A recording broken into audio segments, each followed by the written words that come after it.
Fresh and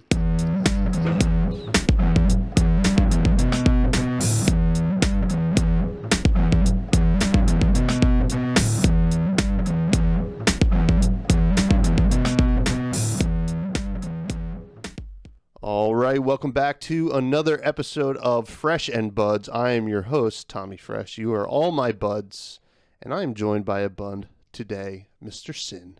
How you doing, my friend? What is up, Tommy? I'm doing well, excited to talk to you today, excited to chat. Happy we finally got to do this. I mean, we kind of, I feel like we've interacted enough. Oh yeah. We've been flirting on Twitter for almost a year now, and Exactly, yeah. And I'm happy you're on here because you're someone who makes great content, first of all, but also you kind of give that big buds energy, kind of like what I'm always looking for, right? It's all about like being cool, having fun, and your head's in the right place. So I like to have people on like that. So I'm excited to talk to you. We're going to be talking a lot about FAI'd because you're Yeah. the Aggro Yinzer, as I said on Twitter, and we're going to get into what that means too. But before we get into that, I do want to thank the Patreon.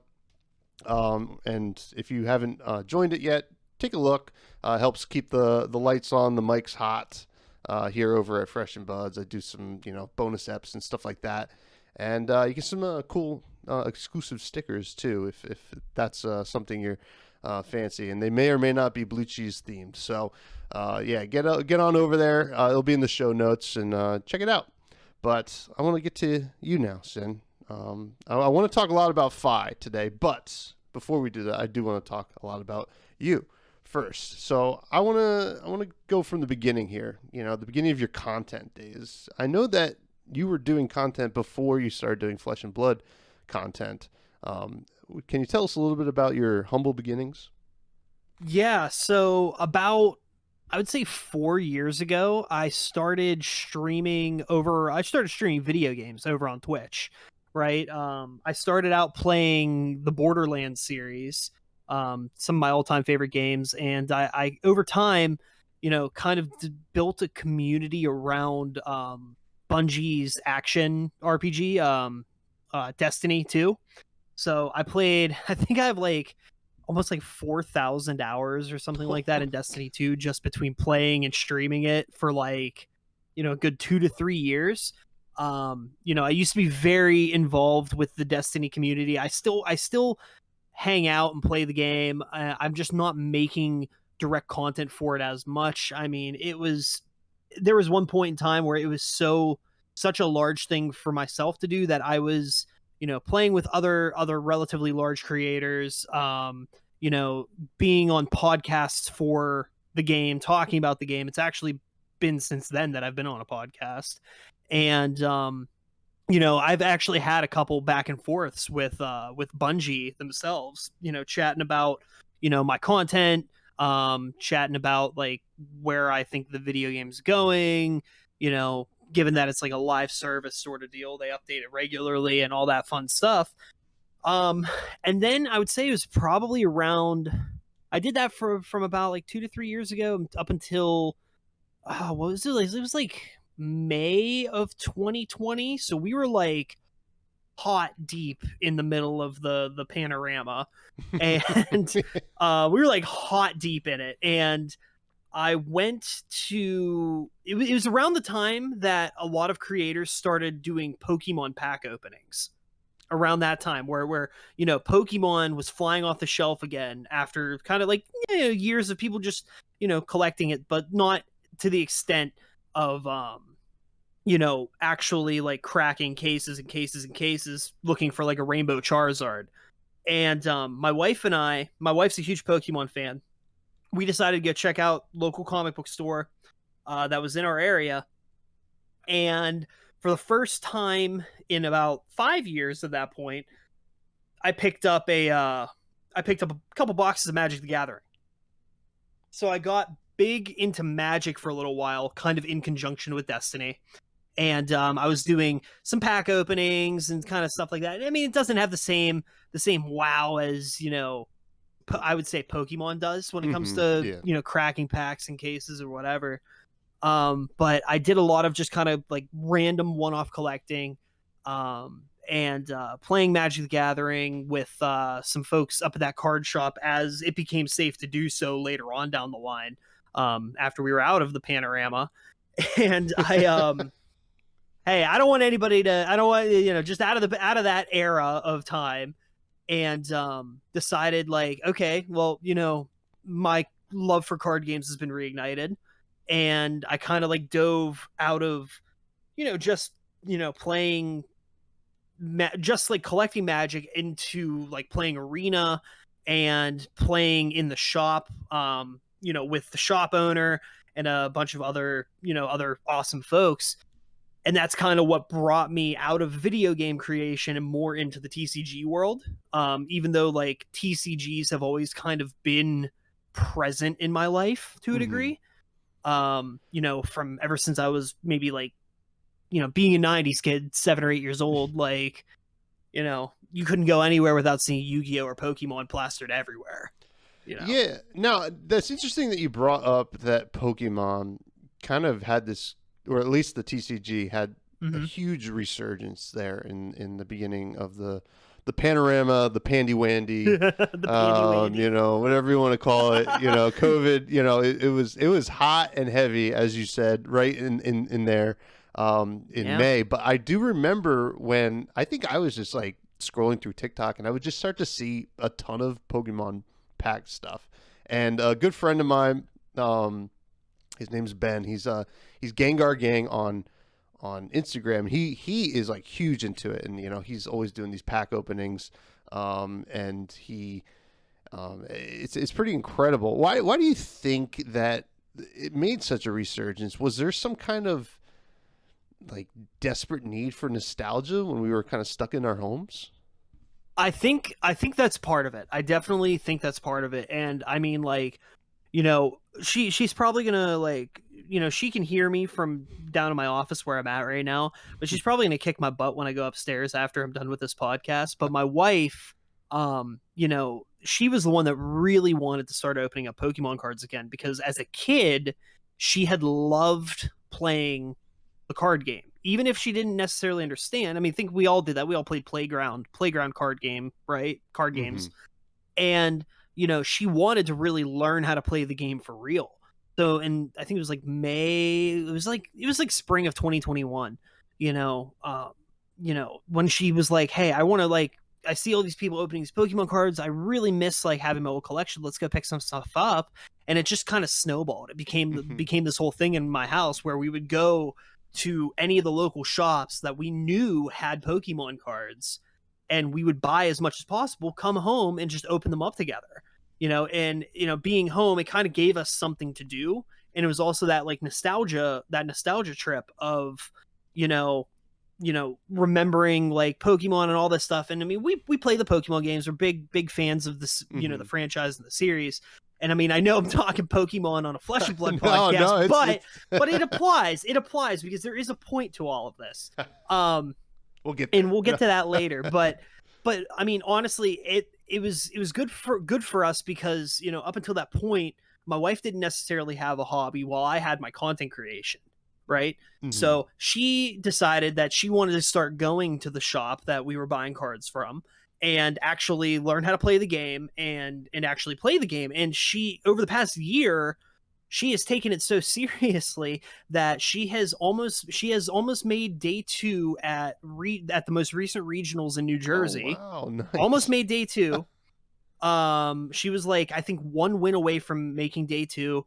And then at the North American International Championship out in Columbus, Ohio, 2 weeks ago, she nearly made day 2 there as well. So all like right. she's like taking it by storm, and I'll shout her out. She has a Twitter. She does do Pokemon stuff there. Her name's Sailor Sphinx. Sailor Moon. We have a Sphinx cat. So we're kind of like a TCG double whammy over here. We always have to kind of like pinpoint. I'm like, all right, well, I have a set coming out. I have a set and a draft coming out like this week, and she's like, no, you can't do. Like, I've got a Pokemon thing going on this week. Like, we're the definition of that. Like, duo couple playing like multiple card games under one roof. I do. I mean, I love to hear that, and I'll be sure to drop her Twitter into the show Oh, for notes. sure, for and, sure. You know, because you know there is crossover, right? You know, Yeah. I know that. You know, we're talking a little bit about Pokemon and you know Magic, which we in the Buds Discord is the banned game, but it is The banned game. I mean, I'll get to that later. I think a majority of us are Yeah. de facto Magic players. Yeah, but you know, if it wasn't for those things, you know, Yep. Flesh and Blood wouldn't even be here. So, you know, Exactly. But that does bring us to Flesh and Blood. So you were Yeah. playing at these LGSs, you know, kind of buying product, Pokemon, and you started buying some Magic again. When did Flesh and Blood kind of come into your life? So Flesh and Blood kind of like dropped in my lap. We went, I think it was about May. It was like April or May of 2021, give or take around that time frame.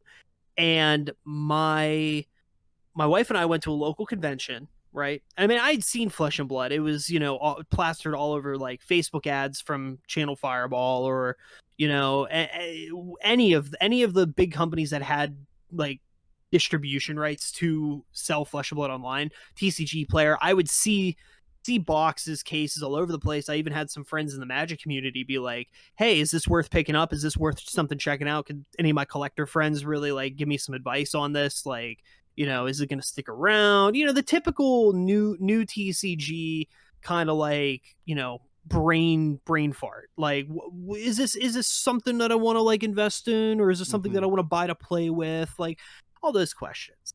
So we went to a convention. It was it's actually a local Pittsburgh Comic Con that they do they do it like twice a year now. It's called Steel City Comic Con.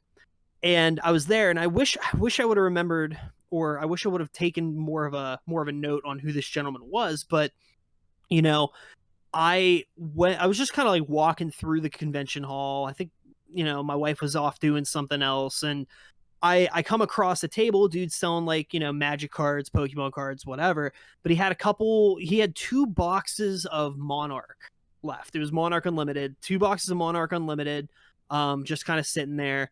And I asked him, I was like, hey, I was just curious. Like, I was kind of getting a little fatigued on Magic at that time. And I think this is like right after Adventures of the Forgotten Realms. It was right after the Dungeons and Dragons set.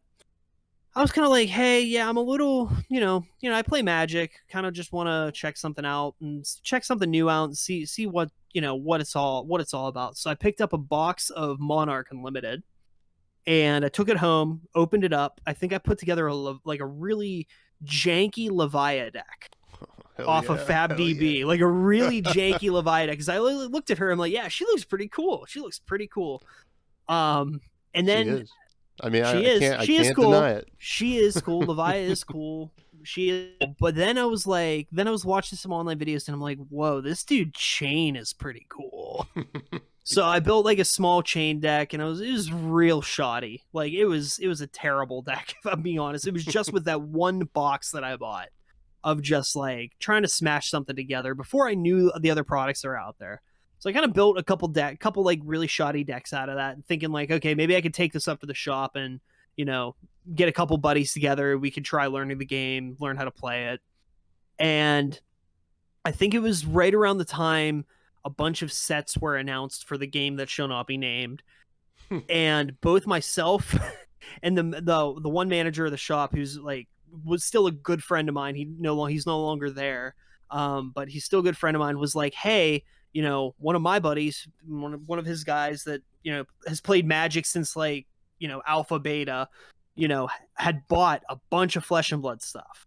And he was like, well, what if we all kind of just like met up on a random Wednesday night and like sat down, learned how to play the game. And I was like, well, that's cool. Yeah, we could do that. I have a whole box of Monarch at home. Maybe we could try and like, whatever my bulk is, we can try to work together on stuff. So it was like a couple weeks later, I get a message on Discord from my buddy who's a manager at the shop. He's like, hey, my guy's up here. He wants to know if you want to pop up for a little bit, because at the time I lived 5 minutes away from the shop. So he was like, do you want to pop up, play a couple games? I'm like, yeah, sure, let's do it. So I went up, played it. He lent me, I think it was like his Katsu deck or something like that. And we just kind of sat down. It was me versus my buddy playing on Rhinar. And real quick, because I mean, like, if you have experience with TCGs, I think Flesh and Blood's reasonable enough to kind of pick up and go, other than maybe some like minute little things. Yeah. And start playing the game, and we get down to like a one life versus one life situation, and it's just this like pressure of back and forth and back and forth. And I remember something happened. I was able to chain off enough to get that like last hit in, and after like the game was decided, we both just looked at each other and we were like, "This is it. This is the game. This is the game that we want to play." So for the longest time, it was there were a couple guys that also played Keyforge at the shop. They played Keyforge at the shop, and they also had purchased a bunch of Flesh and Blood stuff, and we didn't know because they overheard us like talking about it the one day, and those two joined our group. So at that point, we had 5 people. We had 5 people to play Flesh and Blood. So we started playing. There was some unfortunate stuff that happened with a shop up the road where a bunch of people were playing Flesh and Blood, and like that group was looking for a new shop to play at. So they kind of came over to the shop we were playing at, and then next thing you know, we have like 10 to 12 people. And which is awesome. Which is just, it just kind of like all culminated here in a very like community driven, community focused kind of deal. The owner of the shop, this is the same shop that I personally part-time at now, and I run TO events for, because I kind of stepped up after my buddy had to walk away for a little while.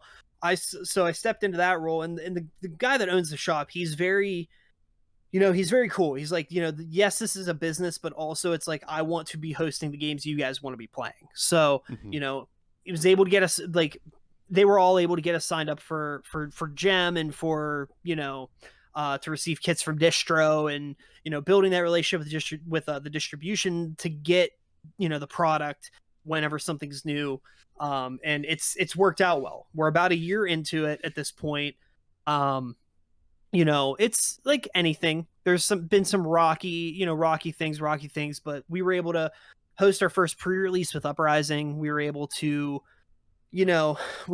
host the first pre-release with Uprising. We were selected for a skirmish this season. Like, we've got real events coming up, and we're hoping that we can bring some folks into those events too from our surrounding areas. So it's it's gonna be a good time. The future's looking good. And then another shop in the area also picked up Flesh and Blood, and we have it so like I attend his armories. He actually co-sponsors my channel, and it's kind of like this conglomeration of 2 stores that have really nothing to do with each other from like a legal and built like a business standpoint, but working with each other to make sure events don't get overshadowed by each other, and making sure we schedule events on different days so we can make sure all the players in the community are able to experience whatever it is either store is hosting.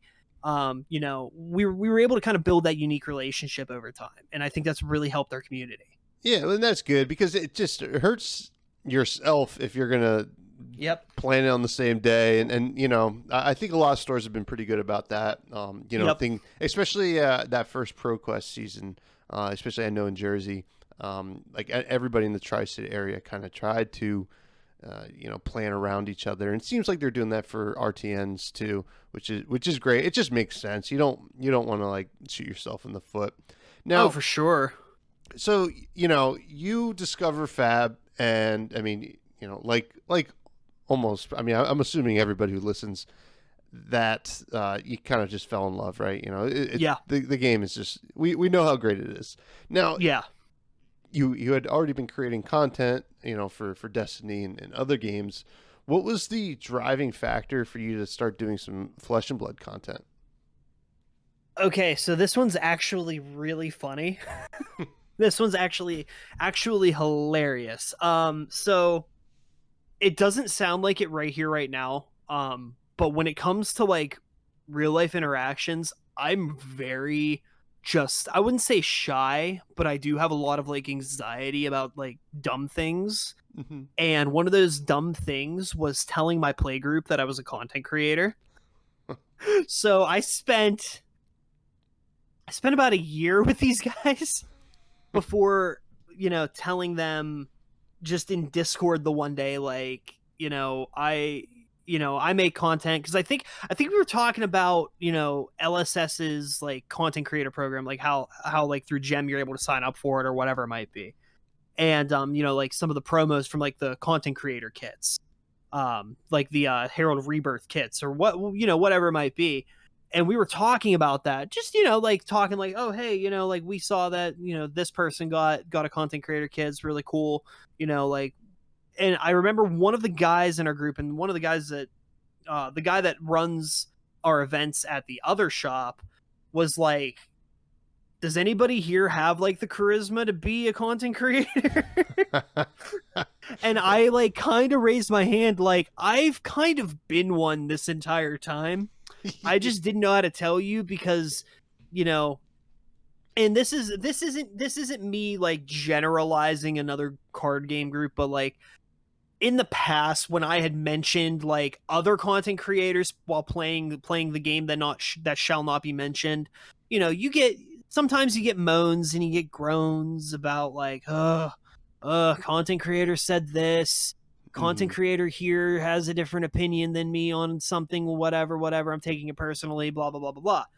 And I'm like, I'm so like, I always kind of just shied away from that conversation. Like, like I'm not really feeling like, I'm not going to go over to this game and really just be like, look at me, I'm Mr. Content Man. And, no, so I did that. I was like, I slowly raised my hand and I'm like, look at me, I'm Mr. Content Man. and our one guy was like, is there any way you can set up like being able to showcase gameplay? And I'm like, if I had the right equipment, yes. At the time, I did not have the right equipment because I had my at-home setup. I had a webcam, I had like a studio microphone, and I had my computer. I didn't have like a GoPro or a mobile like camera unit or like a big tripod like that or anything like that, Mm-hmm. And he goes, all right, well, I'm going to get you the equipment.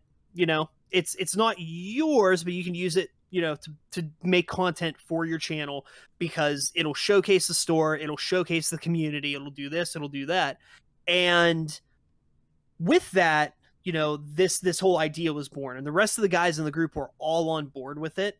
And that's why if you see me on Twitter, you see me talking about it, and I'm like out here like thanking the members of our local community, it's because like the name on the channel is Sin on Stream, but really it's like Sin in the Gang. Mm-hmm. Like it's not just me, and it's not all about me, and that was something that I actually kind of enjoyed about going from, streaming on Twitch to doing this, is that like it's not all about me, because I wouldn't say like I hate having spotlight on me. I obviously if I did, I wouldn't be making content to begin with. But I mean, I gotta be honest. You gotta be honest. But I do very much respect and love the folks that I play with. Like they're at this point, there's 12 to 15 of us, but we're all like best friends at this point. Like, if one of us is having a barbecue at their house or something, we're all invited. Like we're all hanging out in their backyard playing Flesh and Blood, or we're sitting at their kitchen table having a couple beers playing Flesh and Blood. This game has not just like, through the content creation and through the game, like it has taken me from, hanging out in Discord, which is not a problem to me ever, but I'm getting out of the house more, honestly. Yeah. And like, I've met 14 like give or take 14 of the best people I've ever met, like they're my best friends now. I mean, I love to hear that. Obviously, yeah, I'm in the same boat as you, right? It's there's no fresh without the buds, right? The buds are like everything. It's just like, hanging out with friends and playing this awesome card game. And hearing that is just so, like, I don't know, it's exciting and heartwarming Yeah. to me. And No, and, it is. and like, I mean, well, when am I going out to Western Pennsylvania to go to one of these barbecues where you guys play Flesh Blood? Sounds like the best, but Yeah, you know, yeah. Well, I mean, we had a potluck. We had a potluck at our pre-release. Like, oh, that's like awesome. someone brought in like cornbread, like a cornbread casserole. And then the guy who runs the shop, because Pittsburgh, we have a relatively large Polish population. Mhm. Pennsylvania is big with that. We had like crockpot kibasi and sauerkraut, like typical, just like like we had a whole thing of food, and not just like pizza. We had like a whole like crock pots lined up Oh for man, for an Uprising pre-release. Like, I mean, LSS, if you're out there listening, I mean, that should just be the standard, right? that should be the standard. I love that. Like pizza's all fun and good, but when it's like a bunch of your friends bringing homemade stuff in to, like, just celebrate a new set dropping and playing with your friends, like, it doesn't get better than that. I mean, and just like FYI, like, I'm gonna shout them out. It's Green Tree Sports Cards in Pittsburgh, Pennsylvania. You can look them up on the map. They have a Facebook page. I'm working with my guy to be like, hey, we could do social media a little bit better, but we'll get there. But awesome crew, awesome gang running the shop. Like, that's not the one that I work at, but it's the one that I will chill at. 10 out of 10. So Awesome. like, and they're the ones that have, like, helped you do this Flesh and Blood content, right? Yeah. Yeah. And which is really cool. Now, I did want to ask you about TTS, right? Yeah. Tabletop Simulator, because, Flesh and Blood's unique in the fact that you can only play in the Flesh and Blood, but obviously we have tabletop for people who want to test and people who want to make content. I know you've made videos with TTS. Yep. What role do you think it will have in the game as we go forward? Because I don't foresee LSS ever putting out the online client, and so far this is our best option for any kind of internet, like, online. You can just kind of upload a deck and go. Yep. So, like, what's weird about that is, like, well, first off, I think, like, LSS, they have like what, 35 to 40 employees, give or take. Yeah. I can't see them just having like a background in like development and tech like that.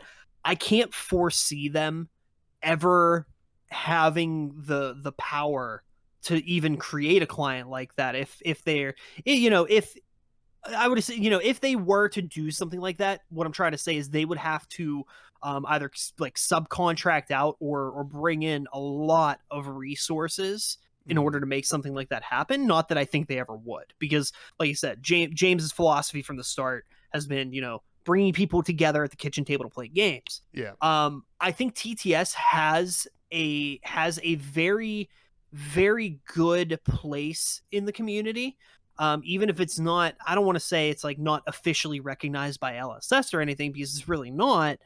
But as far as tools go to be able to, test from a competitive standpoint, and get more hours in on a deck, if you're looking at that angle, I think it's the best tool we got.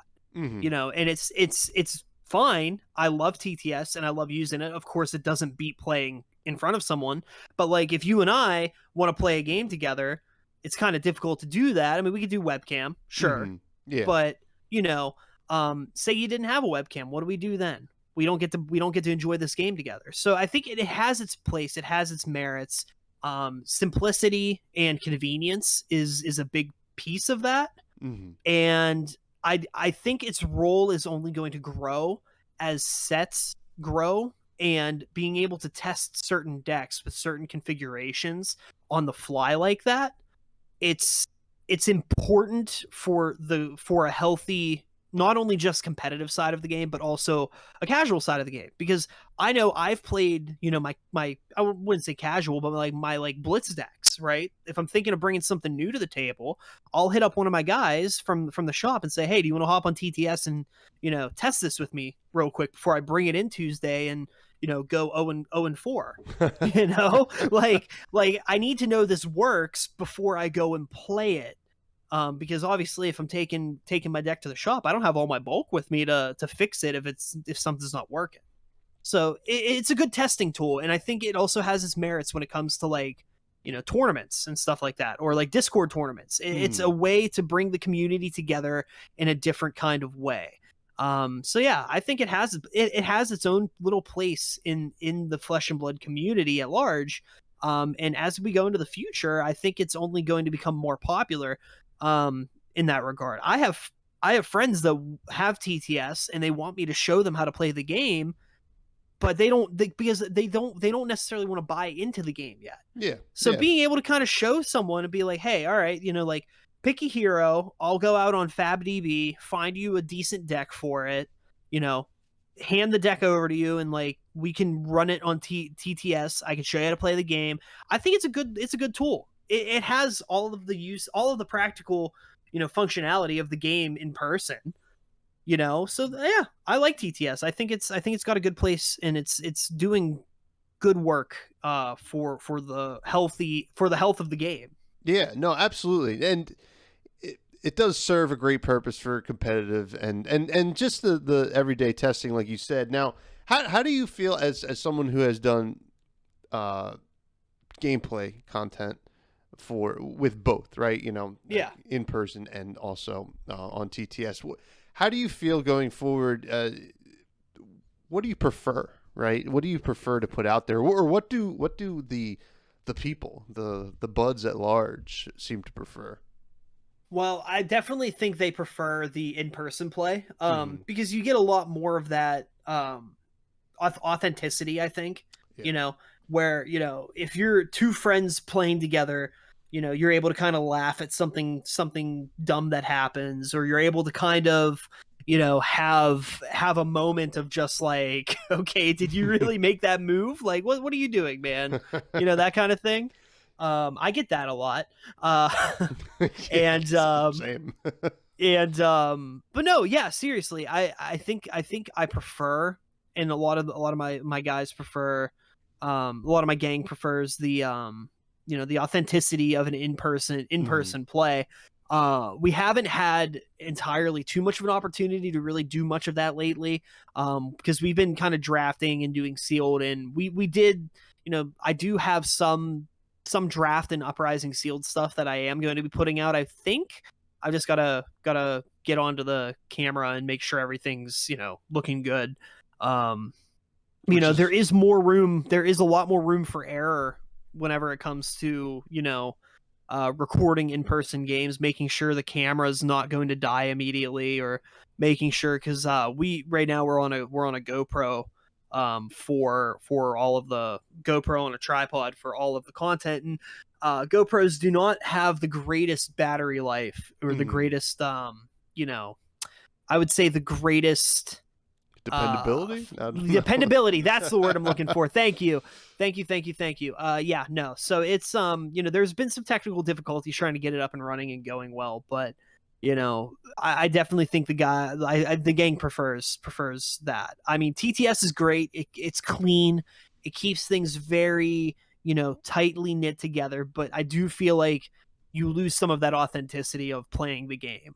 Yeah, of the actual physical action of playing the game. Yeah, no, I agree, and I will selfishly interject here that if you have some limited content to put out there, please do, because I will definitely be consuming that, because I appreciate it. Because like I'm gonna see what I got. I mean that is something, because like we see a lot of gameplay of like CC and Blitz and Commoner. There's a lot of it. It's all great, and like people love that, but we don't see a lot of just like a draft match, or even like some kind of draft content like that, which would be cool. But let's move on to the fresh faves. This is a segment where I ask you a couple of your favorites and you answer them. Are you ready, Sin? I'm ready. Awesome. Well, the first one is, who is your favorite hero? Briar. Not even gonna skip a beat. Briar. I'm sorry. I know. I probably got a bunch of groans on the listeners, but Briar. Briar's my main gal. Well, I mean, Briar, as of late, well, I guess she's back to being pretty potent, but as of late, people kind of forgot how crazy good she was when Starville Yeah. was out there wrecking people. But it's a fine answer. I mean, if you like aggro, Briar is aggro for sure. What is your favorite weapon? Rosetta Thorn. Oh, Everybody man. groans again. No, Rosetta Thorn. Why? Because it's hard to block. Yeah, it is very hard to block. Now, I will say it's a fair answer. Yeah. To say Rosetta Thorn, but don't you think it should have been an elemental Runeblade weapon? Well, see, I can agree to that because I'll agree to that only on the pretense that if it was an elemental Runeblade weapon, Briar could still use it. So, oh yeah, absolutely. So, like, I mean, move over Chain, move over Viz, get out of my face. It doesn't matter. But Chain's already living legend, so, you know, like, adios amigo. Yeah, well, you could play Young Chain with Seeds of Agony, right? Yeah, I guess. I guess so, yeah. But Didn't think about that. Galaxy Black is his Yeah, Galaxy. Galaxy, however you pronounce it. Yeah. What is your favorite equipment?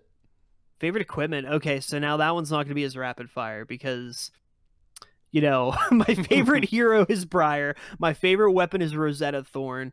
But my favorite equipment has to be the Teklo Foundry Heart. Oh, okay. All right. Why is that? Because it's essentially the precursor to Flamescale Furnace. Well, there you go. I mean, it's a set, like, okay, so, you know, being able to kind of like pitch something to then take 2 off the top, like pitch 1, when you're able to pitch a resource to gain 2 resources, you know, that's like the sweet spot. That's like, it just feels good to be able to do something like that whenever especially if you're in a position where you feel kind of like, oh no, this hand is screwed because I had to defend my last turn or whatever. Being able to just like, bam, I still have a turn is awesome. And I think cards like that, and even cards like Flamescale, for you know, the Draconic heroes, you know, they're necessary when we're talking, you know, aggressive heroes that play cards that are, I don't want to say high cost, but like, we all know that aggressive heroes, their favorite numbers are 0 and 1. So it's like, you know, if you have a 2 cost something, it's kind of, you kind of look at it and raise an eyebrow unless you have another way to get to that second resource. Yeah. I mean, it's a fair answer. And Teklo, but I played a little bit of Dash, so yeah, I played a little bit of Dash, so like I've got experience with that, and I just that always felt good being able to do. I mean, that was my first legendary I pulled, actually, or maybe it was Cross Wrap, but one of the two. Next is favorite non-hero, non-weapon, non-equipment card. Your run-of-the-mill cards, instance attack actions, or non-attack actions. Lightning Press. Lightning Press.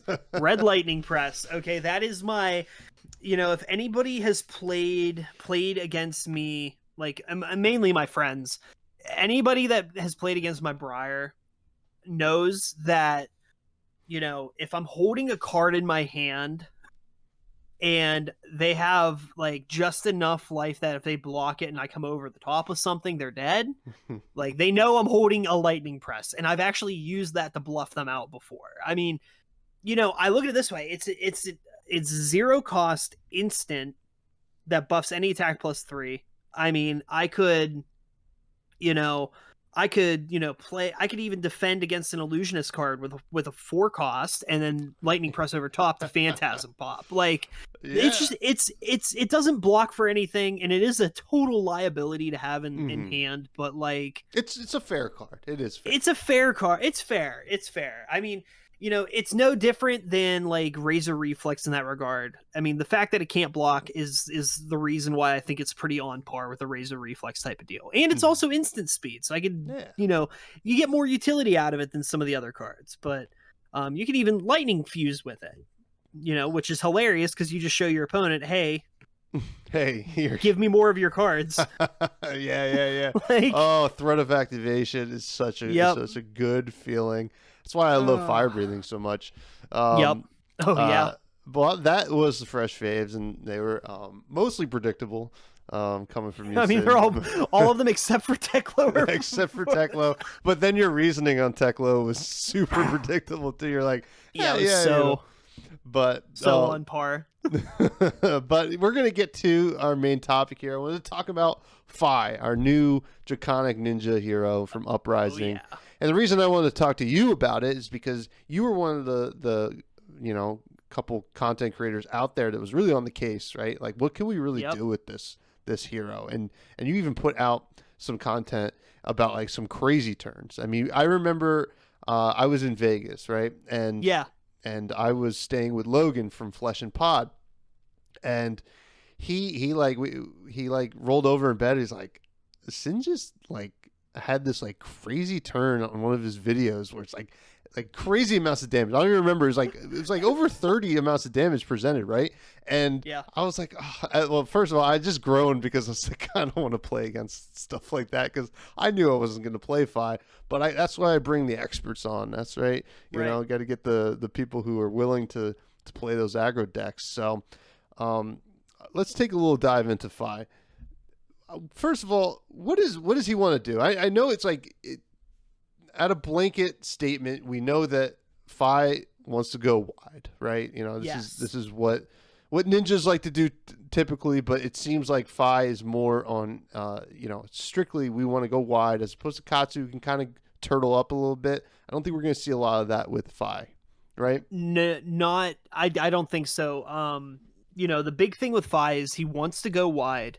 He wants to threaten card draw off of Mask. He wants to be chaining together these and honestly they're pretty well sized attacks for being a ninja. I mean, when you look at cards like it's not even a fully ninja card, but when you look at cards like Blaze Headlong, that's a 0 cost for 4, go again if you've played a red card this turn.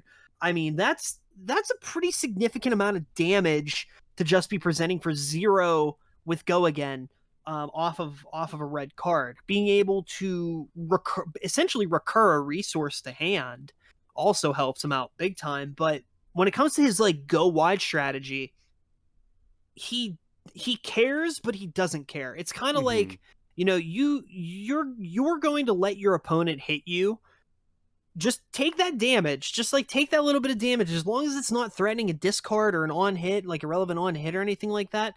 If you take that damage, you are turning around, and the happy medium with Fi. The happy medium with Fi is for him to have one blue card in hand and 3 red cards. Ideally, maybe having another red card in arsenal. And ideally, the red card in arsenal being a rupture card, a card with a rupture mechanic.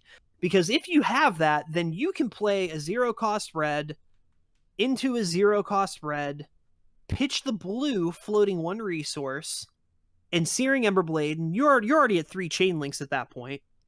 So you can instant and grab a Phoenix Flame to hand, and if you have like an Engulfing Flame Wave in your hand, which threatens the on hit of, revealing the top card of your deck and banishing it and playing another attack for free, you're in business, because you now have that 1 Phoenix Flame in hand and you have that 1 floating resource.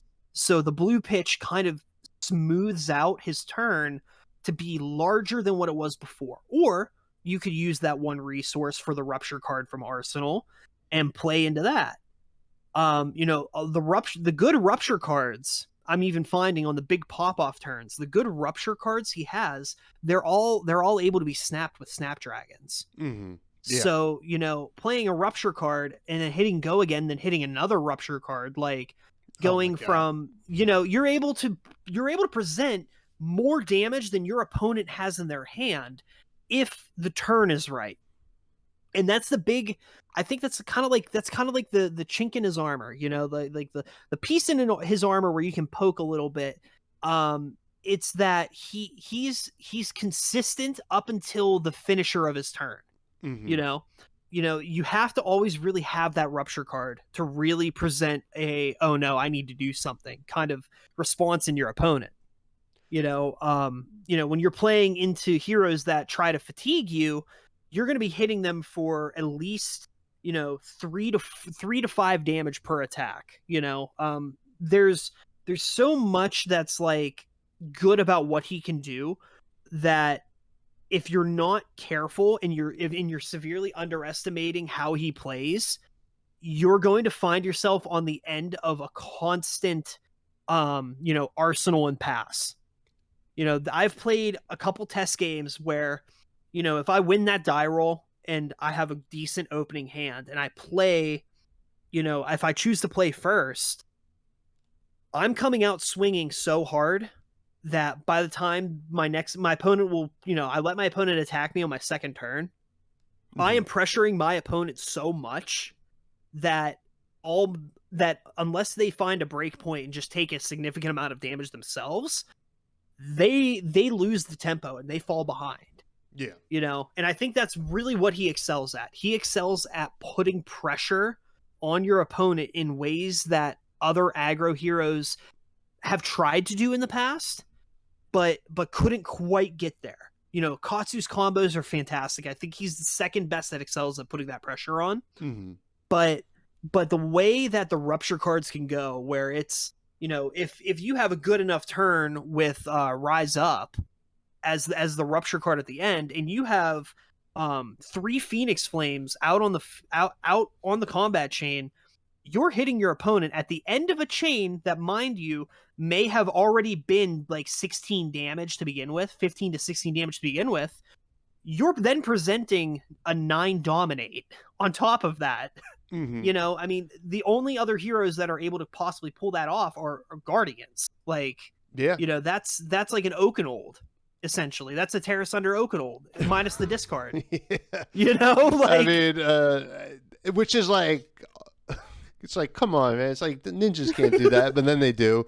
It's just like these aggro decks always find a way, man. Just find a way to do something completely dirty. Now, is there a worry that as a Fi player that a player who is familiar with playing against Fi can figure out the right way to block these attacks? Like figure out exactly what they should be worried about, because right now we're in the early stages of a meta, right? And we're all still figuring it out.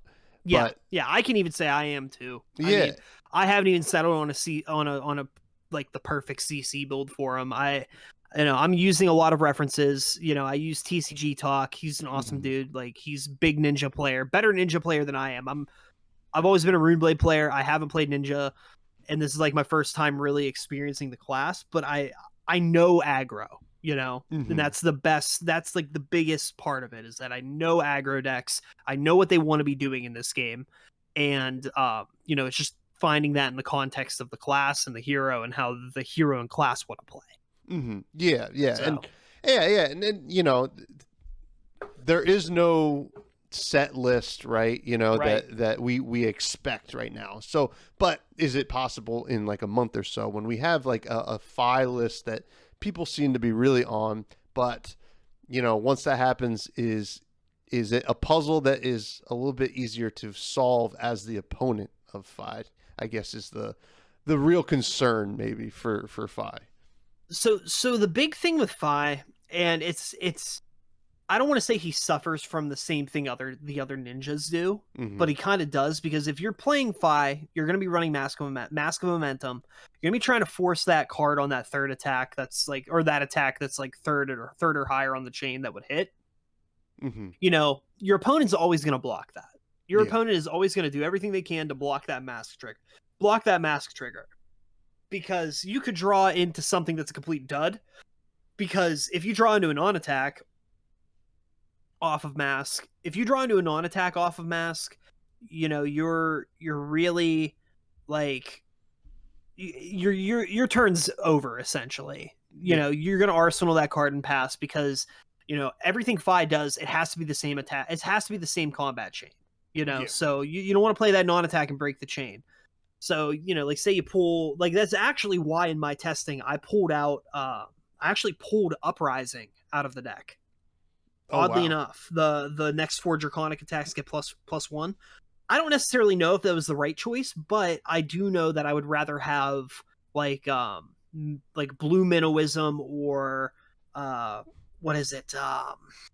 Rise from the Ashes, where it lets you retrieve a Phoenix Flame, and then your next Draconic attack gets +3 for the red, 2 for the yellow, 1 for the blue. I would rather have that than pulling an Uprising, because if I'm looking at my hand, and I'm trying to hit my opponent with as many attacks as I can, and I have a Rise from the Ashes and an Uprising, well, then I only have 2 attacks in my hand to actually attack with. Mm-hmm. And those are only 2 actual like chains on for Fi to see for his ability. So it's you got to find that healthy balance, and I feel like if your opponent lets you almost kind of brick into your own deck, that's a big kind of like groove in his armor that you can exploit. Ice obviously is going to hurt any aggro deck, but I think it hurts Fi a little more. Mm-hmm. Yeah. Honestly, I've played against Oldhim and Icelander on my Briar deck, for instance, and you run a relatively healthy amount of blues on Briar to begin with, and she has no problem, because a lot of her stuff is just 0 go again, 0 go again, 0 go again. She has no problem pitching a blue to pay for that to break frostbites, right? Yeah. But Fi, oh man, he has a problem with that. Like, he has a problem with that, and I think that's why in the ice matchups, and it's kind of like a nice little flavor piece too, and if I don't know if it was intentional, but it's kind of genius. Playing Fi into Icelander, actually, I realized halfway through the game that I would much rather be running Flamescale Furnace in an ice matchup than Tunic. Mm-hmm. And the reason being is because if that Icelander is pulling, like, forcing you to discard cards, and you have to discard like a blue card, then you have Flamescale where you can recover to a degree. Yeah. Or you can, discard a card or pay 2. Well, you can, pay 2, but then, recover your resources. Yeah, which is true, and also, I mean, you get the sweet thaw yes tech that other aggro decks don't really get. Yep. But yeah, I mean, I have to imagine, the bad matchups is it got to be Guardian and things like Ice Lexi, which can consistently tax you. What are the good matchups for Fi? So that's the thing. I haven't necessarily tested against what I would consider a good matchup, but I think he has the potential to break through Warriors. Mm-hmm. I think he's pretty good in the Warriors. I'm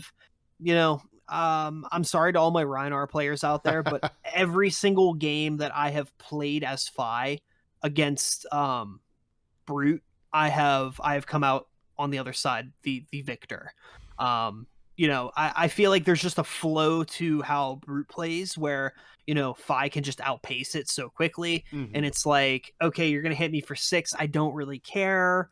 Or, oh, you're going to hit me for 9. And even in Blitz, I mean, like, there's been times where I've let a Rhinar take me from, 20 all the way down to 9 on turn 1. Mm-hmm. And then the following turn, I nearly wipe their entire health, like their entire life. Like, it's just about, maintaining pressure. And I feel like a lot of the heroes that don't want to block because they need those cards in hand to actually perform what they need to do are going to struggle against Fi. I mean, Briar in the aggro matchup, it is definitely a race to the bottom. Mm-hmm. Yeah. You're both just trying to hit each other to 0 as quick as possible. But as much as I love Briar, I think in the right hands, Fi can outpace her if the Briar player is not paying attention to how much damage they're really taking, Yeah. Because I mean, when you have 2 cards sitting in front of you that deal 20 damage together, it's a lot easier to say, "Oh man, I'm taking a lot of damage." But then when you have, there's like the psychology factor of, okay, well, you have 10 or 11 3 power cards that are attacking you. Well, you're taking the same amount of damage just spread out against more cards. And you know, you're losing more out of your hand trying to defend Fi in those instances, because you need to be able to swing back on him.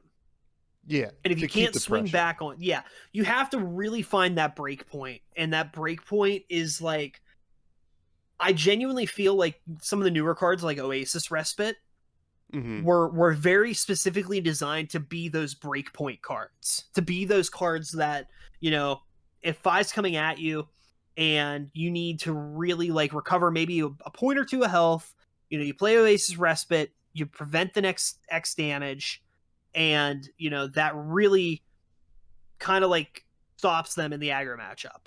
Like it really it like has Fi kind of just like, he kind of like can still do his thing, but you have now kind of stopped that like advance. Yeah. And you're able to kind of find that break point and flip the game in your favor. I mean, there's other ways to do that. I mean, there's defense reactions. There's, you know, however many ways to do it. Most aggro decks don't want to be running those. But I've also been a huge proponent of saying, like, at least as a Briar player, like, run at least one or two defense reactions somewhere in the deck. Like, for you know, like everyone's like, don't run defense reactions. I beg to differ, because those defense reactions have saved me and actually won me games in the past. I mean, personally, you know, like, and most people don't expect to see a Briar playing a defense reaction. No, you know, definitely not. But it has utility, and I know we're talking 5, but like it's just kind of one of those things where it's like you should realistically be packing some kind of defense reaction to deal with those like big dominated attacks. You know, like Fi's Rise Up. You know, if you don't want to take that, if you don't want to eat that 9 dominated damage, you know, Sink Below from Arsenal, card from hand. Yeah, boom, you're fixed. And I mean, it's you know, it's situational. It's situational, sure. But like Fi is definitely going to struggle into Guardian. Guardian can fatigue him, but also it's just the pacing. It really just depends on, you know, who goes first and who can keep that much pressure, that amount of pressure going. If you can keep the pressure up as Fi, you're going to have no problem. And I actually have to imagine, well, I mean, I experienced it firsthand this week because I was on Dromai. Illusionist has a very poor matchup into Fi. Oh yeah. I mean, especially Dromai. It's like, all right, yeah, all my on hits are gonna hit, and you're gonna lose, and it feels terrible. But you know, it's I guess it is what it is, and we're gonna have to figure out how to build Dromai to deal with that. Yeah, well, it's like Fi can exploit that, like he can exploit the dragons, because you know, it doesn't matter if your opponent's going to block the mask trigger. If that third attack or higher on the combat train hits one of your Ash Wings, you get a free card to replace it, and you took down an Ash Wing, or you took down, you know, Asvalai or Virserakai or whatever they're called. You know, you can take out the dragons. Because I've actually played a CC Fi game versus a Dromai, and in that matchup, it literally did come down to, it came down to like both of us being at 1 life each. But you know, and he did end up getting one over on me via arcane damage, just because I had a couple real bad turns towards the end. And the thing that you really got to watch with Fi, and this is my warning on the CC side of things, you know, pitch stacking is very much necessary for him, because what happens is, if you're playing, you know, and you're pitching a blue every turn, you're gonna hit a point later in the game where you run into just a hand of blues, and you kind of look at it. And you're like, well, this is crap. This doesn't feel. This is not good. You know. So you got to really, really, really, like, if you're playing Fi and CC, and you kind of have to have that more advanced level thinking, where you need to pitch stack to a degree, and that's where I feel like Flamescale Furnace is going to come in handy. You know, like, have a couple turns where you pitch, maybe you pitch two reds, just so later on in the matchup you have something to fight back against with. It's just, you know, for those longer games. And that's important, I think. And you know, that touches on something that I think we should all be doing, is working on our pitch stacking in general, because I think it's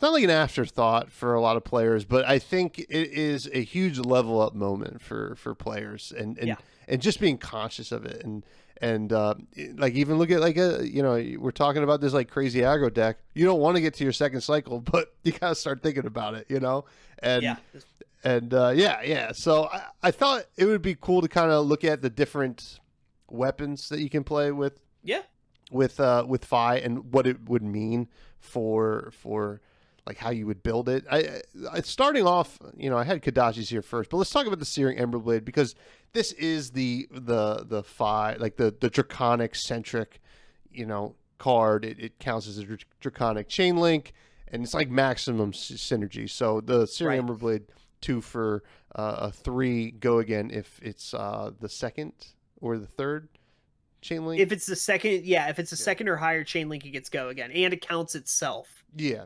So the fact that it counts itself is important, and definitely important when you're looking at how you want to build Fi.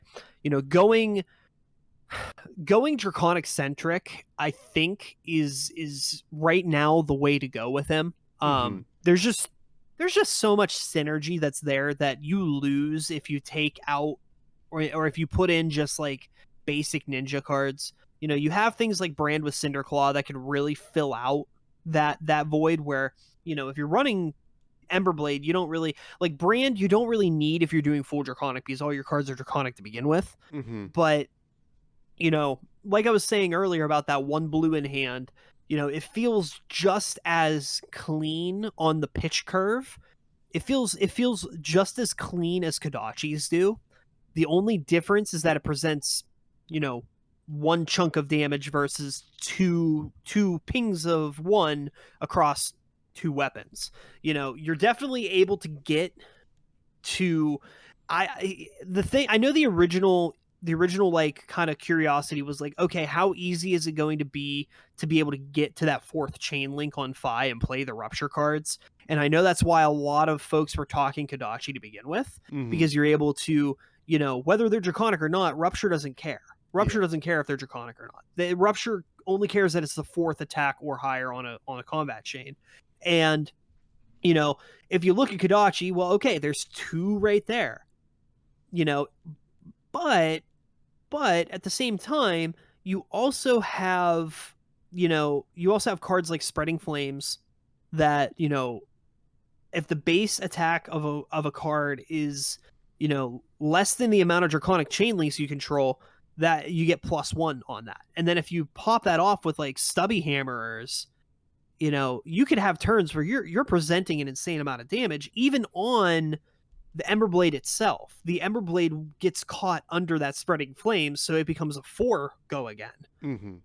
So I mean, it's not 2 and 2 arcane like Rosetta, but you can have turns where not only is your attacks buffed, but the weapon itself is buffed too.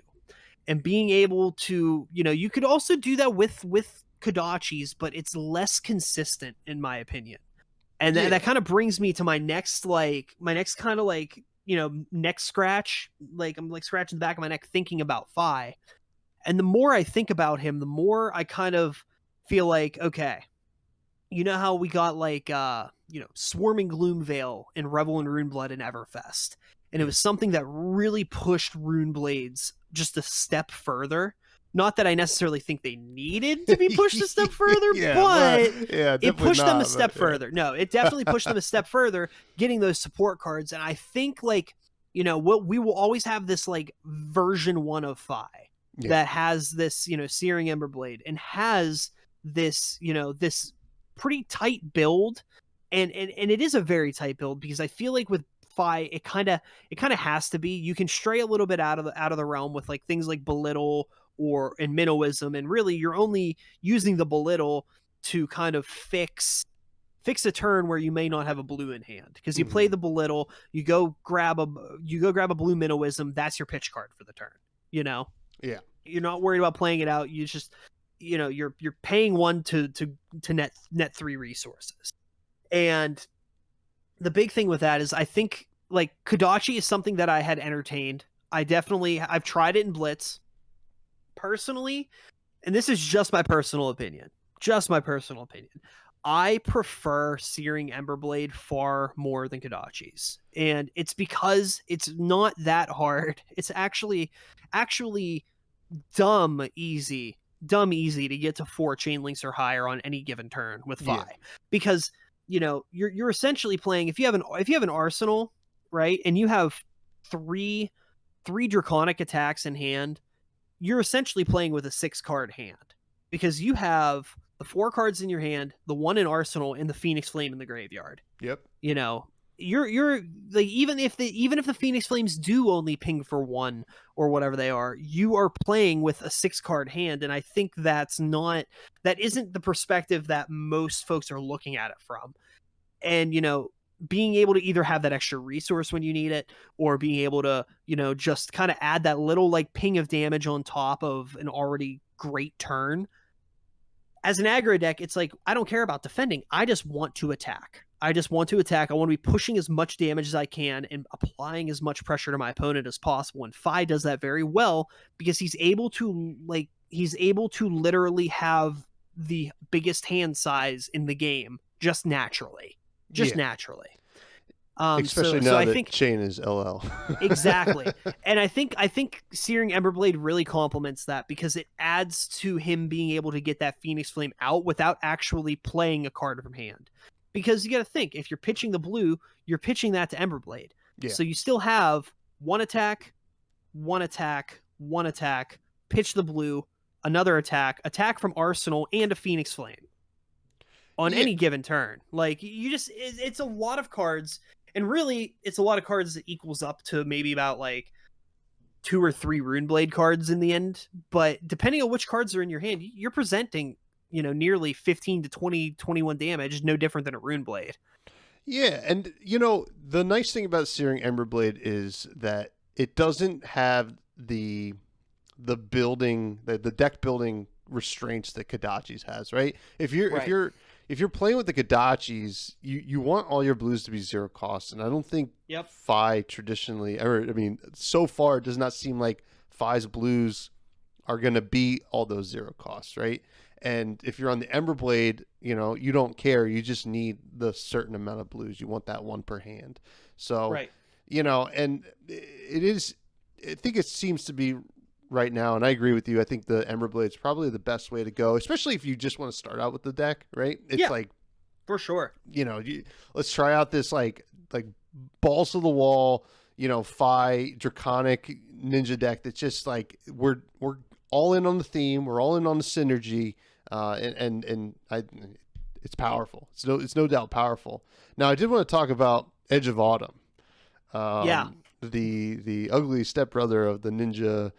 Well, that was something oh my god, you mentioned that last night and I thought you were kidding, and then it was so like wild of you to say that, because I didn't actually think about that. Yeah, well, I did it. Yeah, I sat down. So I was at an armory down at Greg's Games in Hamilton, New Jersey, and I go 2-0 with Dromai, and my round 3 opponent is on Fi. It was a shout out to Cody Williams, great pro, and he reveals the Edge of Autumn. I'm like, I don't even I had to read it. I was like, what's going on here? And it seemed to me it's less of synergy based. Like, there was plenty of times that deck seemed to have to pay for the Phoenix Flame to come back. But I seem to be the biggest benefit of Edge of Autumn is even bigger than that. Yeah. Red, which is like super good for not only continuing your turn, but also it sets up your next turn, which is pretty great. And it seemed to just kind of like smooth out some things that probably people have found in the traditional Searing Emberblade builds, but it's definitely not. I don't think there are turns in it that can go as crazy as as let's say the turn that you discovered, with like 30 damage, but Oh man, my lightning in a bottle. yeah, but it was cool. It was cool. I don't know if that's the way going forward. Have you even? You said you hadn't even thought about Edge of Autumn, but is that something you're even entertaining? Well, that's something that I think shouldn't be ignored. Mm-hmm. I wouldn't say like I'm entertaining it, but it definitely shouldn't be ignored. I mean, it's what? It's one cost. One cost, It's like one attack, go again. it's one cost, one attack, go again. I mean, it's less, I would say it's less of a liability or less of a resource hog than obviously less than a resource hog than Searing Emberblade, and it's less of a resource hog than Kodachis are. Because by the time you're done with both Kodachis, you've already spent 2 resources. Yeah. And paying 1 resource for one go again, and it just adds to the chain. Like, you can have some really good turns with something like that, even if it's not a draconic, or like you could even give it and make it draconic with Brand with Cinderclaw. I think it has its place because when you're presenting 3 damage, and it's kind of goes back to like the psychology of like your opponent. Like messing with your opponent's head to a degree, where like if you're playing Searing Emberblade and you're attacking for 3 with it, they're gonna block that the majority of the time, or try to some degree, because they see 3 and they think, oh man, yeah, that seems like a decent. I don't want to take that damage. I really don't want to take that. And you can efficiently block it, right? And you can efficiently block that, yeah. right? But if you're like pinging, it's like the Kodachi thing. It's like, all right, Kodachi for 1. All right, I'm just gonna take it. Kodachi for 1. All right, I'm gonna take it. Well, I just took two damage. Like I just took 2 damage off that, and I like with Edge of Autumn, it's kind of that same psychology of like, all right, Edge of Autumn, 1 go again, and your opponent's gonna be like, yeah, I'll take 1. I'll take 1, no problem. But before you know it, over the course of 5 turns, that's 5 damage your opponent's taken. Over the course of a long game, if you think you're going to be in a long game like that, and you can hold out, I don't see Edge of Autumn being completely off the table, especially if you're running it with like an even bigger than that package, like you mentioned. I mean, it's not able to go as wide, I don't think, but it's definitely able to catch your opponent off guard, which is something I think FAI'd doesn't do all that well. He's very direct and very, very predictably paced. There's not a whole lot of like combat tricks or like there's a lot of linearness to his like builds, to his like Searing Emberblade build. The Draconic build is so linear that it's like your opponent can predict what you're going to do on every single turn, and that's a downfall. Yeah, and this Edge of Autumn deck felt very, so like the even bigger than that turns were always like solid turns, right? It wasn't the end of the world, right? They drew the extra card, they're trading a card for a card, but you just knew, like he would do it, and I just knew that the next turn I was in for a beating, right? Because they set up their top of their deck. And even like they're playing, what's the rare? It's right here. Actually, it's right next to me. Engulfing Flame Wave. They're playing, playing that and that. So like you're setting up, even better hits off of your top of your deck. And I guess it's like, sure, it's kind of like a one trick pony with the even bigger than that, but also nobody wants to block you. Like you said, nobody wants to block the Edge of Autumn. So you're almost getting it every single time, and you can leverage that to put your opponent in these really awkward positions that don't seem so linear. So it was pretty cool. It was really cool, and I don't know if that's the optimal build, but it was definitely eye opening. I was like, this card is played, but yeah, sure. I want to move over to the equipment before we say goodbye today. Oh yeah, dude. The furnace is big. We've talked about, and to me, it seems like it's either the furnace or the tunic. Are we higher on the furnace? For like most matchups, I guess. So I think the furnace The Furnace is, I wouldn't say Furnace is a, well, maybe in this meta, maybe if this meta comes out and it's like, you know, high fatigue, high ice, you know, ice decks trying to shut down Fi, which I don't think anybody right now is particularly gunning for Fi when it comes to like the meta game. Very true. You know, they definitely know he exists and they know they're going to run into him, but I don't think anybody is specifically building to deal with like Fi the same way we were building to deal with Starvo. You know, absolutely not. I don't think Fi's anywhere near that level. He's consistent, but I don't think he's that devastatingly consistent as Starvo was. And you know, it's so when it comes down to it, I would say at least for the time being, Tunic is probably the main go. However, how Tunic, so I kind of look at it like split down the middle. Tunic is going to be fine going into other aggro decks. You know, Tunic's going to be fine going into other aggro decks. Where you really want Furnace in those matchups where you may be experiencing your opponent forcing you to discard, your opponent forcing disruption on you. Like I was saying earlier, I ran a game against an Icelander, and I had my Tunic. I decided to run the Tunic just to kind of test and see how it went. And there were multiple times throughout the matchup where I would get disrupted in the middle of my turn. And I just thought to myself, I wish I had Flame Scale. Because if I had the Flame Scale, I would have been able to say, all right, I'm going to get rid of, you know, this blue card in my hand that's not doing anything for me. Right. And then on the following turn, maybe have a lighter turn, but still be able to do something because I have the ability to punch out 3 more resources or whatever it might be. Right. Yeah.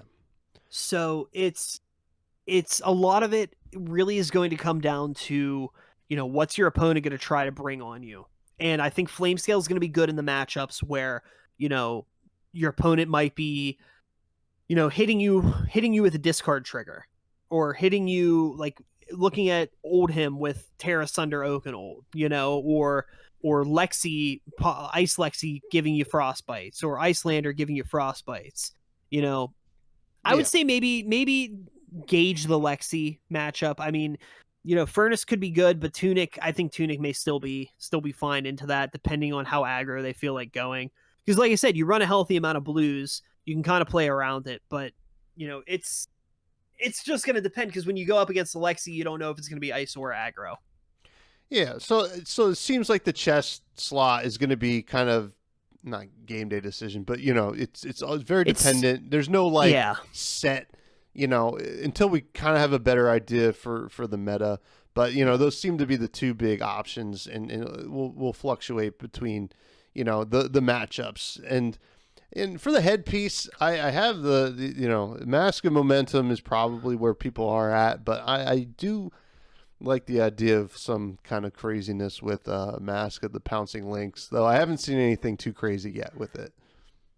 So Lynx, I still maintain that, I mean, we all know this. We all know that Lynx was designed for Benji. We all know that's his card. You know, and I honestly, in all of my testing, I haven't even considered Pouncing Lynx. Maybe I'm just thinking too broadly, or maybe not, like, or maybe I'm thinking too narrowly about it. But I mean, when you're building if you're talking CC or even Blitz for Katsu, you know, Blitz games are typically over in like 2 to 3 turns. You don't want to be playing too many 2 costs. And any of the 2 costs that you are running in the deck, you know, they don't really demand you having something to go retrieve it. Like, if you see it during the game, it's cool. If you don't, it's whatever. You know, and that's why I'm kind of like veering away from Pouncing Lynx as a card right now. Now, if they decide they want to print like a 5 spec later on down the line that costs 2, that is absolutely busted, and just kind of looking at Benji, kind of just like glaring at him with Spring Tidings, then Pouncing Lynx may be an option. But I don't know. I'm not really entertaining it right now. I'm kind of entertaining Mask, and then possibly a swap out with Crown of Providence. Well, yeah, Crown of Providence is pretty solid, though it Pretty doesn't. easy. Yeah. Doesn't progress the game plan. Now, when you say cost 2 cost, you mean 2 attack, right? For Oh yeah, the 2 attack. Yeah. yeah. I was just making sure, and yeah, I mean, yeah, I think it's Mask of Momentum right now, or bust Yeah. for the headpiece. Now, the arm piece, I've seen the Shuko being played, and I've seen not really much else actually, to be honest. Now that I think about it, are you on Shuko or are you on like stubby hammers? I'm on for CC. I'm on Stubby Hammers. Okay. The only reason for that is mainly the spreading flames turns. Yeah. Being able to, because a lot of the attacks that you play in Fi are three, like they're 2, 3, or 4. If you hit a bunch of 4s, not really going to be good. But if you have a bunch of 3s, you could really amp up that damage off of spreading flames and Stubby, because that any of the 3s that you hit after the third Draconic chain link or higher are now 5s. Yeah. So adding that up over time, and if you can play something in there, and it requires just an insane amount of setup, and like I don't even know how reasonable it is to think that it would work that way. But you just like, you would need like Tome of Firebrand and being able to like draw more cards to really get the most out of it. Yeah. If that makes sense. Stubby Hammers does buff Phoenix Form, which is a big Fi card if you're playing CC, because if you have the Phoenix Flames, if you have all 3 Phoenix Flames in your graveyard and you have some way to get all 3 of them out, and I've actually done this, you play Spreading Flames, or you pop Stubbies, play Spreading Flames, and then you go Phoenix Flame for 1 or for 2 go again, Phoenix Flame for 2 go again, Phoenix Flame for 2 go again. You pull one out, whatever it is. However you're going to get the Phoenix Flames out, you just get them out. But they're all coming in for 2 go again, and that's fine. But then you get to that Phoenix form, and that Phoenix form is now coming in for 7 go again. It's coming in for 7 go again, and if it hits, you draw 3 cards. So yeah, like spread, like it's just there's ways to and that's what I like about Fi, is that synergy of being able to kind of start at one point and have kind of just like okay, this turn doesn't look like it's gonna be that bad, and then you're presenting an on-hit effect at the end of like a 5-card chain, and your opponent just kind of looks at you like, well, at least 1 point of that damage is gonna hit and it's gonna trigger. Like, yeah. Yeah, I mean, I can see the Stubby Hammer. I mean, it seems to be just like so explosive, and I think that's just how you're gonna have to win with Fi, right? Yeah, like you're gonna have to explode. And on the flip side of that, I do like Shuko. Like Shuko. I think it definitely has a place. I think Benji is gonna love it in Blitz. I think Benji's gonna love the Shuko in Blitz, because he plays a lot of 2 costs. But it's the same thing with like Briar in Blitz right now. And like, I put out a deck tech, and I am plugging here, but I put out a deck tech, and it's actually the Briar Blitz deck that I played, and I've actually won multiple armor events with it. It's the mentality of having just that extra 2 damage to be able to block when you need to. And in Blitz being as like short form of a game and short form of a like a format as it is, having that 2 extra damage to be able to block for free on an arm piece makes all the difference. Yeah. Because, my Briar build specifically runs Grasp of the Arknight, which block for 2. And having that block whenever say like a Rhinar or an Oldhim or a Volta try hitting me with the big swings, I just throw the equipment in front of it, and then the next turn I go in for lethal. Yeah. I think that's like the big thing that Ninja was missing, at least in the Blitz side of things, was that that extra 2 damage that they can just prevent. Yeah. It's the same thing that let Runeblade kind of like dominate that for a little while. Yeah. Runeblades. We don't need to talk about Runeblades. I know I'm filthy. I'm sorry. Filthy Runeblade player. Now the legs. I think we're just on Snapdragon scalers. Yeah, the Snapdragon's doing its best legendary impression. You Yeah. know, that card's been putting in work for Oh aggro my decks God. since day one. No, Snapdragons all the way. I would say all the way. I mean, if you have the right Fi build, I think you can definitely use Tide Flippers, because I Oh, mean yeah. it's, in my opinion, it's just a worse Snapdragon with one arcane barrier. Yeah. You made, if you're that concerned about like arcane at that point, you might as well just run Quelling Slippers, True. to just quell the damage instead, and have that one turn where you just quell a bunch of damage. But here's the big thing is like Fi is going to be very susceptible to anything that does arcane damage, Mhm. because he does not want to run any equipment that breaks his synergy. Yeah. And that's going to be the most difficult aspect about playing him, is that if you're playing against a character or a hero that could do a lot of arcane damage at once, buckle up, because you're going to have a really rough time. I mean, I have not tested Fi against Viscerai, but I'm not even sure I want to even imagine that matchup right now. It's probably very tough, and Yeah. one thing I would probably even consider, if you're worried about that, the arcane, if you just need the AB1, I guess the Tide Flippers are good, but also like one Kodachi and one Arcane Lantern or something like that is something worth considering, because just like, still you can get it going. But yeah, that's fine, man. It's fine. It's just how it is. I mean, a lot of aggro in this game is pretty much just like, I'm not going to block, I'm just going to try to kill you first. Mhm. And that's really what it is. I mean, Briar has only been so great because she's also able to block efficiently based off of her earth ability, you know? I mean, if it wasn't for that, she'd be suffering from the same or similar things that, Fi and the rest of the ninjas, suffer from. I think Briar is kind of like, Briar's honestly almost a ninja in disguise. She just uses a bunch of generic cards in her builds, and she can do arcane damage. That's pretty much all it is. I mean, Rune Blades, looking at Viscerai, they weren't I don't think they, at least at first, were intended to be full aggro. They were, intended to be like tempo almost. Yeah. I mean, even Chain was there, but we know, Chain was wild. I mean, and they were kind of I feel like at that point they were just like, all right, we've already made one really good aggro, just balls deep, send it, I mean, that is the quote of the year right there. Chain was wild. Chain was wild. Yeah, sums it up. But yeah. Hey, Sin, I want to thank you for coming on, my friend. This was a lot of fun. I hope you enjoyed it as well. I would like for you right now to please plug all of your things and where all the buds can find you.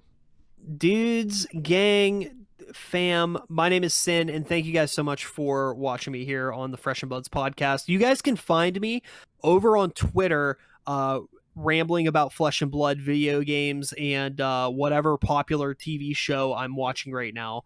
By the way, it's The Boys, and if you haven't watched The Boys, definitely go watch The Boys. Anyways, you can find me over on Twitter at SinOnStream, all one word. Feel free to drop by, say hi, say hello, send love, send food. You can find me on YouTube posting videos almost weekly. I don't think I put anything. No, I did put something out this week, I think. I don't know. I can't remember. I can't keep track. I've got a lot going on right now. But you can find me on YouTube at youtube.com/SinOnStream. I post deck techs, discussion points, chill sessions with the community, all sorts of awesome good stuff. Whenever new heroes come out, if I click with one of them, I'm going to be testing them day one as soon as I possibly can. Box openings, fancy stuff. And I actually have, and I wanted to kind of plug this here, I think if all goes well, I'm going to be hosting with a good buddy of mine, Jeff Zero, over on Twitter. I'm going to be hosting or commentating an Arcane Rising first edition draft that our store is doing. It's relatively pricey spots, and myself, the peasant, cannot get into that. But for those that can, we are going to be setting up a commentator's situation, and definitely be showcasing that on the channel here. So on my channel. So keep an eye out for that kind of stuff coming down the line. I'm going to be covering our Road to Nationals event as well. So lots of good stuff coming up. And I hope you guys all enjoy the content. And definitely, if you're listening to this and not already subscribed to Tommy here, be sure to do so as well, because it is not all about me, even though I'm the guest here on the channel. It's about all of us loving this game and spreading love through the community. So thanks, Tommy. Well, yeah, absolutely. And everybody, please go check out Sin. All of his stuff is amazing. And you guys can all find me on Twitter at FreshBudsPod. Join the Discord. The Discord's fun. The Buds, it's free. There's no paywall or anything like that. You just go into the show notes, into my link tree, pop in there. Yeah, we have a lot of fun. You can catch some games, chat about some random stuff as well. Subscribe to the YouTube. Big things coming. Maybe I'm not. I guess big. It's I always like to put up the audio on YouTube, and maybe I'll start doing some more video podcasts in year 2 of Fresh and Buds coming up, and on Spotify, iTunes, Google. If there's an ability to rate the podcast, I definitely recommend doing it, because it helps me and the Buds kind of get a little more visible when people are looking for a Flesh and Blood podcast, because this game is growing and people look for that stuff. And now, Sin, I always like to end the show talking a little bit about food. You're from Western Pennsylvania. You live in the Pittsburgh area. Are you throwing French fries on your sandwiches out there? You bet we are.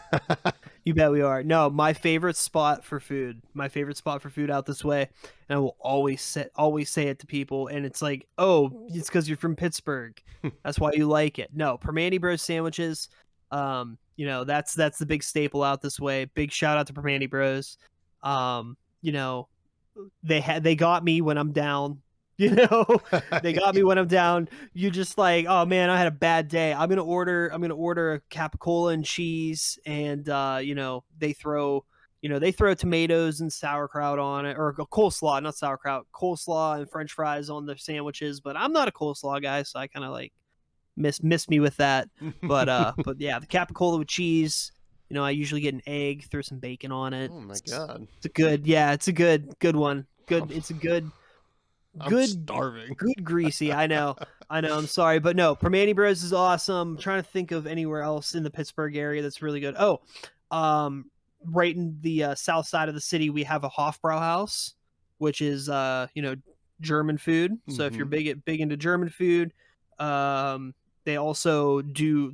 They're also one of 2. I actually learned this last week because I actually went down there. They're one of 2 Hofbrauhaus locations. Or they're one of the 6 Hofbrauhaus locations in Pittsburgh, but the one in Pittsburgh is only one of the 2 that actually produces the beer.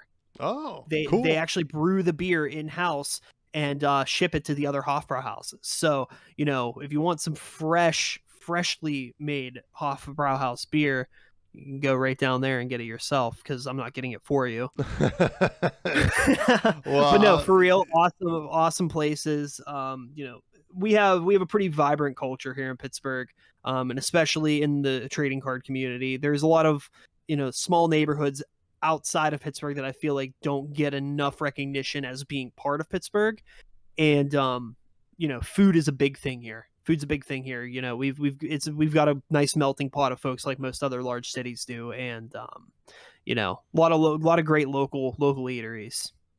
Well, next time I'm out there, I am slamming. We're going on tour.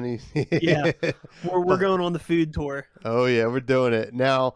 Thank you, Sin, and thank you everyone. And I will be in Colorado when this comes out, listening to some bluegrass. So I hope everybody has a great week.